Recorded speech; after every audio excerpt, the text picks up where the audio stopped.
सांगजिन काले सूरज के साथ ब्लास्ट हो गया और ज़ुयू भी तुरंत ही उस ओर कूद गया और वो भी उस धमाके में ब्लास्ट हो गया। वो देखकर जियोचेन सोचता है कि ज़ुयू कूद गया, उसने तो कोई हेसिटेट भी नहीं किया। फिर काला सूरज पिघलने लगा और ये सीन बार बार येली के सपने में आता रहता था। तो येली उस बारे में रोते हुए कहता है कि अगर हमें पता भी चल जाए कि आगे क्या होने वाला है, फिर भी हम उसे कंट्रोल नहीं कर सकते। जियोचेन उसे समझाता है कि लिटिल फेनिक्स और तबाही का देवता वो दोनों एक दूसरे के यमराज थे। फिर काला सूरज पिघल तो रहा था, लेकिन वो एक साथ पिघल के जमीन पे गिरने वाला था। जैसा कि हमने पहले देखा है, इस कहानी की दुनिया गोल नहीं है, वो फ्लैट है। इस दुनिया के चारों कोनों पर 4 पिलर है और ऊपर है 5 कलर के स्टोन जो उसे ऊपर लटकाए रखते हैं। वो स्टोन तो कब के डिस्ट्रॉय हो चुके थे, तो फिर ये दुनिया 4 पिलर पे ही अटकी थी। तो जियोचेन ने कहा कि वो अपनी पावर से 4 पिलर को पकड़े रखने की कोशिश करेगा और येली और बाकी सब आसमान को रिपेयर करने जाए। येली और सांगियन अपनी तियांशु पावर इस्तेमाल करके आसमान को रिपेयर करने की कोशिश करेंगे। उन्हें 5 कलर के डिवाइन स्टोन की जरूरत नहीं है, सिर्फ उसकी तियांशु पावर से काम चल जाएगा।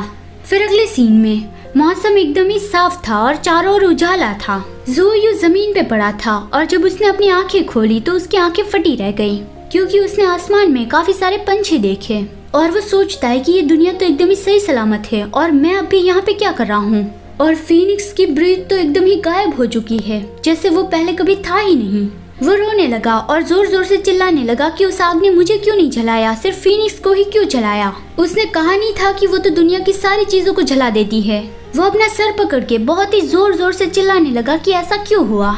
उसकी आवाज सुन के सारे जानवर डर के मारे वहाँ से भाग गए।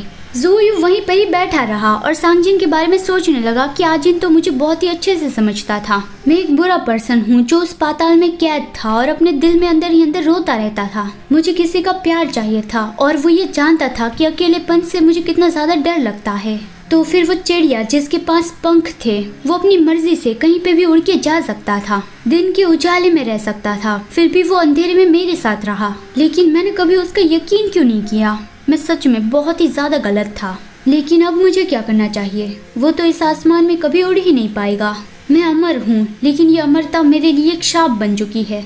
वो आसमान की ओर हाथ बढ़ाता है और कहता है कि मुझे छोड़कर मत जाओ, मैं भी तुम्हारे साथ जाना चाहता हूँ। सांगजिन की अस्थियाँ धीरे धीरे करके आसमान से नीचे गिर रही थी।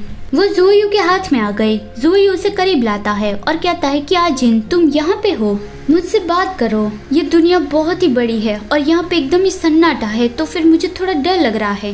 फिर कुछ महीनों के बाद जियोचेन और येली वहाँ पे पहुँचे। पूरी दुनिया को तो उन लोगों ने गिरने से बचा लिया है और जिसने ये सारी प्रॉब्लम खड़ी की थी सिर्फ उससे ही निपटना बाकी है, तो इसलिए वो दोनों यहाँ पे आए हैं। और उन लोगों ने सुना था कि ज़ुयू ने फीनिक्स की अस्थियाँ इकट्ठा की और वो वहीं पे ही बैठ गया और वहाँ से एक कदम भी नहीं हिला, जैसे कि वो एक मूर्ति हो।